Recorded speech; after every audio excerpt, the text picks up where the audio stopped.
এটা যেটা কোনো বললেন আপনি যে আগামী নির্বাচনে বিএনপি আসবে, আমরা তো মনে করি বিএনপি সর্ববৃহৎ দল, তারই আসা উচিত, সেটা উচিত, ঔচিত্যের ব্যাপার আর আসবে কিনা সেটা ডিপেন্ড করছে অনেকগুলো ফ্যাক্টরের উপর। হ্যাঁ, আমি সেই ফ্যাক্টরগুলো একে একে আলাপ করবো। অনেকে অনেকে বলে যে আমি নাকি নির্বাচন চাই না, মোটেও না। বিষয়টা হচ্ছে কি যে শেখ হাসিনা তো সমস্ত সিস্টেমটাকে ডিস্ট্রয় করছে।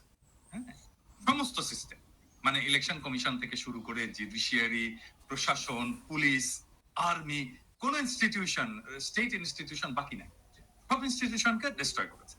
এখন এই সিস্টেমটাকে তো ফাংশনিং করে, এটা যেন কাজ করে। ধরা যাক যে আমি একটা একটা সবাইকে বলি যে বিএনপি কেও বলি যে যেই নির্বাচন আপনারা লাস্ট হারলেন, মানে যে নির্বাচনটা মইনু আহমেদ এবং ফখরুদ্দিনের অধীনে হলো আর কি, যে নির্বাচনে আপনারা হারলেন এবং লজ্জাজনক ভাবে হারলেন, খুবই কম আসন পেলেন, ওই নির্বাচনের যে মেকানিজম, ওই নির্বাচনের পরে যে প্রশাসন, আর্মি, সেটা কি ইনট্যাক্ট আছে নাকি তার চাইতেও প্রো ইন্ডিয়া, প্রো হাসিনা হয়েছে? আমার প্রশ্ন এটা। মানে যেই নির্বাচনে আপনারা হারলেন, যেখানে আপনারা শেখ হাসিনা ক্ষমতায় আসলো প্রথম 1/11 পরে, ওই নির্বাচনে যেই সেট আপ ছিল প্রশাসন এবং আর্মিতে, স্পেসিফিক্যালি আর্মিতে, সেই সেট আপটা কি আরো প্রো ইন্ডিয়া হয়েছে নাকি প্রো ন্যাশনালিস্ট হয়েছে? প্রো ইন্ডিয়া হয়েছে, ঠিক তো? আরো খারাপ হয়েছে। তাহলে আপনি ওই ওই র্যাঙ্ক অ্যান্ড ফাইল এটাকে ইয়ে রেখে আপনাকে কিভাবে হারানো হয়েছে এটা আপনি বলেন দিন। আপনাকে হারানো হয়েছে কি? খুবই কেয়ারফুলি ইয়ে ডিজাইন করা হয়েছে, কনস্টিটিউশন ডিজাইন করা হয়েছে, এবং এটা বিএনপিরাও স্বীকার করতে বাধ্য হবে ওই নির্বাচনে কারচুপি হয়েছে। ওই নির্বাচনে এমন ভাবে কারচুপি করা হয়েছে যেন বিএনপি একটা লজ্জাজনক হার পায় বিএনপি। হ্যাঁ, এবং এটা বিএনপিকে স্বীকার করতে হবে, আর স্বীকার যদি না করে তাহলে তো আমাদের বলার কিছু নাই, তাই না? তো ওই সেট আপটা আরো খারাপ হয়েছে, এবং এটা তো আর্মি করছে, ওটা তো আর্মি করছে, তখন তো একটা আর্মি গভর্নমেন্ট, তো মইনু এবং ফখরুদ্দিনের গভর্নমেন্ট তো আর্মি গভর্নমেন্ট, আর্মি এই ইঞ্জিনিয়ারিংটা করছে, ইলেকশন ইঞ্জিনিয়ারিংটা। ওই আর্মিটা আরো খারাপ হয়েছে, ওর ভেতর থেকে ন্যাশনালিস্ট এলিমেন্ট আরো বাইরে চলে গেছে। তাহলে তো এটা মোরাললেস প্রো কি বলবো ইন্ডিয়ান আর্মি। তো এই আর্মি একটা একটা ফেয়ার ইলেকশন দেবে? হ্যাঁ, মানে করতে দেবে? এইটা বিশ্বাস করেন সম্ভব না, করতে দেবেন? হ্যাঁ, আমরা যদি ফেয়ার ইলেকশন হয়, আমার মনে হয় যে ধরেন এটা বিএনপির ইয়ে, এটা বিএনপির জরিপ, ব্রেইন দেখছে তো, আমরা সবাই দেখছি।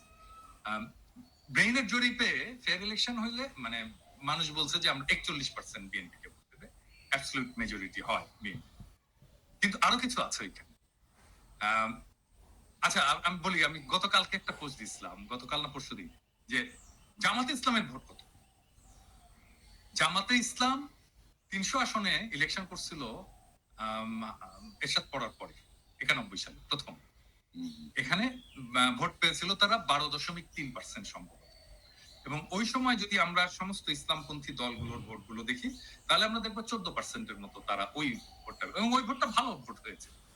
হ্যাঁ, এবং 14% কিন্তু একটা খুবই সিগনিফিকেন্ট নাম্বার। এখন অনেকে বলে 2%, 3% জামাতের ভোট, 4% নো।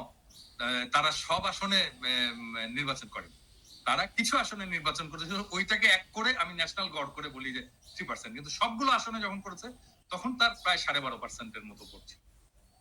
বিএনপির যে জরিপ, এটাতে দেখা গেছে যে জামাতের ভোট আসবে 31%। এখন ধরে ছাত্রদের ভোট ওখানে কত আসবে? 5%-এর মতো ভোট আসবে। তো আমরা যদি অন্য সমস্ত ফোর্স, বিএনপির বাইরে অন্য সমস্ত ফোর্সের একটা যদি লুজ অ্যালায়েন্স হয়, তাহলে বিএনপি একটা খুবই শক্ত প্রতিদ্বন্দ্বিতার মধ্যে পড়বে। এখন বিএনপি যেটা করছে যে ধরেন এই যে বিএনপির যারা এই অনলাইন অ্যাক্টিভিস্ট আছে তারা, বা অনলাইনে ফেসবুকে যারা লেখালেখি করে তারা গালাগালি করতেছে আমাদেরকে, সেটা আমি গাইড নেই, কিন্তু তা তো না।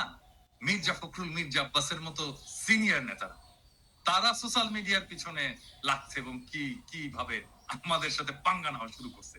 ধরেন এই পাঙ্গাটা যদি নিতে থাকে তারা কন্টিনিউয়াসলি, তাহলে তাদের অবস্থাটা কি? ধরেন সোশ্যাল মিডিয়ায় যারা কাজ করে, হ্যাঁ, যারা কাজ করছে, যারা সোশ্যাল মিডিয়া একটা ইনফ্লুয়েন্স রাখতে পারে, ছোট হোক বড় হোক, অল্প হোক বেশি হোক কম হোক, একটা তো ইনফ্লুয়েন্স আছে তো, যারা রাখতে পারে, তারা যদি পুরোটা মানে ধরা যায়, আমি এখানে ইয়ে ছাড়াই বলতেছি, কোন আপনি, আমি, ইলিয়াস, আমরা তো কেউ অ্যান্টি বিএনপি না, আমরা তো আমরা তো আমরা তো জিয়াউর রহমান, প্রো জিয়াউর রহমান, মানে জিয়াউর রহমানকে আমাদের আমাদের পলিটিক্যাল আইকন মানি, তাই না? তো আমরা তো কেউই, আমরা তো সবাই ন্যাশনালিস্ট, তাই না? আমরা এবং ট্রু সেন্স মানে মানুষ যাতে সাধারণভাবে বোঝে, আমরা তো সবাই রাইটেস্ট, তাই না? তো আমরা, আমাদেরকে তো শত্রু ভাবার কোনো কারণ ছিল না বিএনপি, আমরা তো শত্রুও না, আমরা শত্রু হতেও চাই না বিএনপি। বিএনপি তো আসলে আমাদের পিছনে লাগছে, হ্যাঁ, আমাদেরকে শত্রু বলা শুরু করছে। এবং কিভাবে দেখেন, আওয়ামী লীগের কোন সিনিয়র নেতা কোনোদিন আমাদের নাম ধরে কোনোদিন কিছু করে, আমাদের নামে মামলা দিচ্ছে, আমাদেরকে দেশ ছাড়া করছে, কিন্তু নাম ধরে এরকম করে কিন্তু আক্রমণ করে, ওনারা নাম ধরে আক্রমণ করা শুরু করছে, হ্যাঁ? এবং এটা তো আমাদের পিছনে লেলায় দাও, আমরা তো পার্সন, ব্যক্তি।